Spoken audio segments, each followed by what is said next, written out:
जब इलाका प्रतिबंधित है तो लोगों की मौजूदगी किसकी नाकामी है?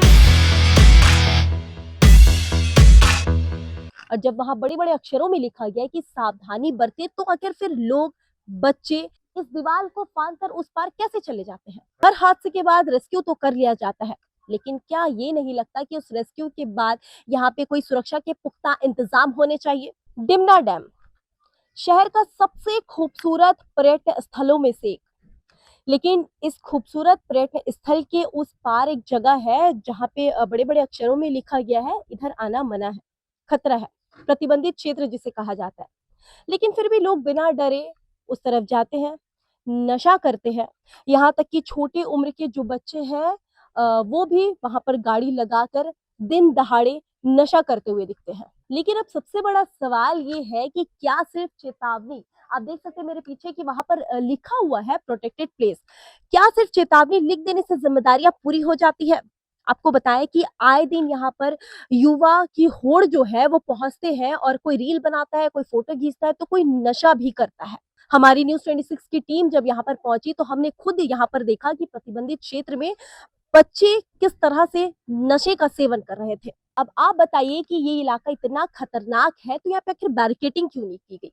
खतरनाक हिस्से को पूरी तरह सील क्यों नहीं किया गया? आपको बताइए कि यहाँ पर फ्लोटिंग सेफ्टी बैरियर होनी चाहिए थी, रेस्क्यू रोप होनी चाहिए थी, सीसीटीवी कैमरे और हाई मास्ट लाइट और कंट्रोल रूम जैसी बुनियादी सुरक्षा व्यवस्था होनी चाहिए थी।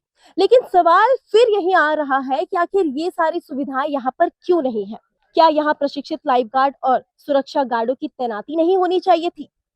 क्या शाम के बाद इस पूरे प्रतिबंधित क्षेत्र को पूरी तरह बंद नहीं कर देना चाहिए था, जहां कोई भी व्यक्ति वहां प्रवेश ही ना कर सके? अब इस वक्त मेरे पीछे जो दुकानें देख रहे हैं, इनसे बात करने से हमें ये पता चला कि ये सुबह 7:30 बजे से लेकर शाम के 5 बजे तक यहाँ पे अपनी दुकानें लगाते हैं। लेकिन ठीक जैसे शाम के 5 बजते हैं, यहाँ के जो गार्ड है और जो पुलिस प्रशासन है वो आकर इन्हें बोलती है कि यहाँ से अब दुकान हटा दो, यानी कि शाम 5 बजते ही इन्हें अपने दुकान को बंद करना पड़ता है। उसके बाद की जो यहाँ उसके बाद का जो यहाँ पे नज़ारा रहता है 5 बजे के बाद, वहाँ यहाँ पे नशेड़ियों का आना शुरू हो जाता है। दिन दहाड़े तो यहाँ पे रहता ही है, लेकिन शाम के 5 बजे से नशेड़ियों का आना जाना लगातार शुरू हो जाता है। लेकिन उस समय पुलिस प्रशासन और यहाँ के जो गार्ड है वो कहाँ चले जाते हैं?